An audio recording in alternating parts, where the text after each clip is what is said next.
In today's video, I'm going to teach you how to use Relume Figma kit. By the end, you'll know exactly how to access the kit, open it in Figma, customize it to match your brand, and share your work with others.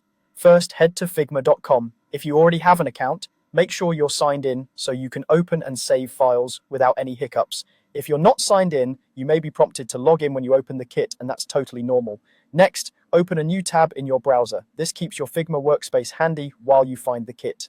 In that new tab, go to google.com and search for Relume Figma kit.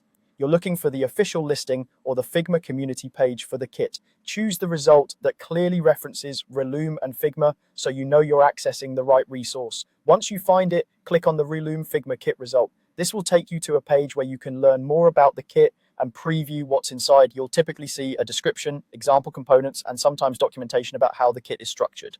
From there, click Open in Figma. Depending on where you are, this might be labeled Open in Figma or Duplicate to your drafts. Either way, the goal is to add a copy of the kit to your Figma workspace so you can edit it.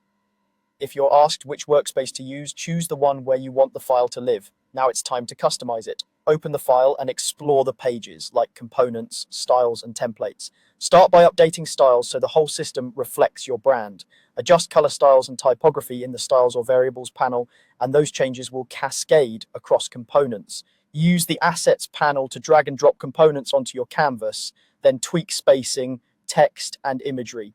Try to preserve auto layout and variant settings so components stay responsive.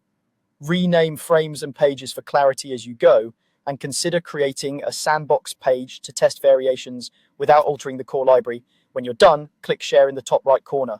Set permissions based on what you need. Choose Can View for stakeholders who only need to review, or Can Edit for collaborators. Copy the link and send it to your team. If you're sharing a prototype, make sure your starting frame is set and your interactions are working before you share. That's it. You've opened the Relume Figma kit, customized it to fit your brand, and shared it confidently with your team.